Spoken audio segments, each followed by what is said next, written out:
অজানা কারণে হুড়মুড়িয়ে ভেঙে পড়ল পরপর 7টি দোকান। গোবরডাঙ্গার কালীবাড়ি ব্রিজ সংলগ্ন রাস্তার পাশের পরপর 7টি দোকান আজ ভোরবেলা ভেঙে পুকুরের মধ্যে পড়ে গেল। গোবরডাঙ্গা কালীবাড়ি ব্রিজ সংলগ্ন রাস্তার পাশের পরপর 7টি দোকান আজ ভোরবেলা ভেঙে পুকুরের মধ্যে পড়ে গেল। ধারণা করা হচ্ছে কোনো প্রকার নির্মাণ আইন না মেনে এই দোকানগুলো তৈরি করা হয়েছিল। দোকানগুলোর নিচে ছিল পিডব্লিউডির গার্ডওয়াল। কোনো প্রকার নির্মাণ আইন না মেনে সেই গার্ডওয়াল ঢেকে দিয়েই তৈরি হয়েছিল এই দোকানগুলি। দোকানগুলি ছিল গোবরডাঙ্গা জমিদার বাড়ির পুকুরের পাড়ে। নির্মাণ মজবুত না হওয়ায় কার্যত সেই কারণেই ভেঙে পড়ল পরপর দোকানগুলি। পুকুর সংলগ্ন যে দোকানগুলি এখনো অবস্থিত আছে সে দোকানগুলি চরম ঝুঁকির মুখে রয়েছে।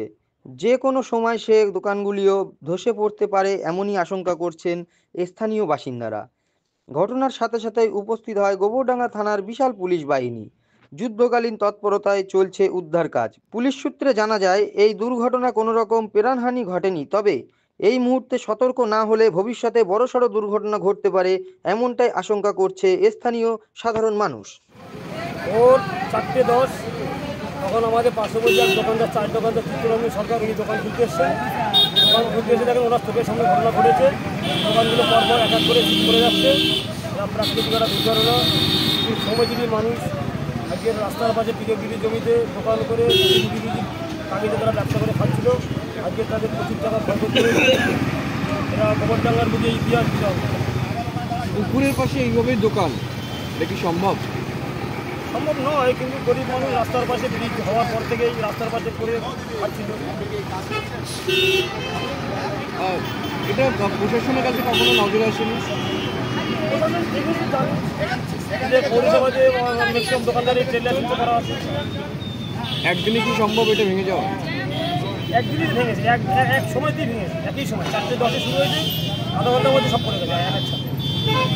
কি বলবেন এরকম একটি ঘটনায় পরপর সব দোকান একদম জলের তলে? এটা অত্যন্ত দুঃখজনক ঘটনা। দেখুন, এ সমস্ত দিন দরিদ্র মানুষ তাদের রুটি রোজগারের প্রয়োজনে আস্তে আস্তে ছোট আকারে এই সমস্তগুলো নির্মাণ করেছে অনেক অনেক দিন আগে। এই সমস্ত পুরনো দোকান, তখন বিল্ডিং আইনের এত কড়াকড়িও ছিল না। তাছাড়া এটা পিডব্লিউডি জায়গার উপরে অবস্থিত। পিডব্লিউডি জায়গার ক্ষেত্রে তাদের কি নজরদারি ছিল আমরা বলতে পারবো না।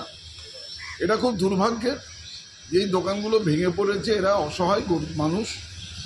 তাদের রুটি রোজগারের প্রশ্নে আগামী দিনে তাদের যে একটা অনিশ্চয়তার মধ্যে পড়লো, এটাই খুব উদ্বেগের। আর পৌরসভার পক্ষ থেকে আমরা বর্তমানে যে বিল্ডিং আইন আছে সেগুলোকে কঠোরভাবে মেনে চলবার জন্য আমরা সকলকে অনুরোধ করেছি বা ব্যবস্থা করছি। কোনোভাবেই অবৈধ নির্মাণ আমরা করতে দিচ্ছি না।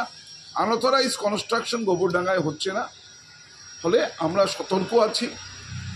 আর আরও নতুন নতুন কোনো দোকানই যাতে কোনোভাবে তৈরি হতে না পারে সেগুলোর দিকে আমরা নজরদারি রাখছি।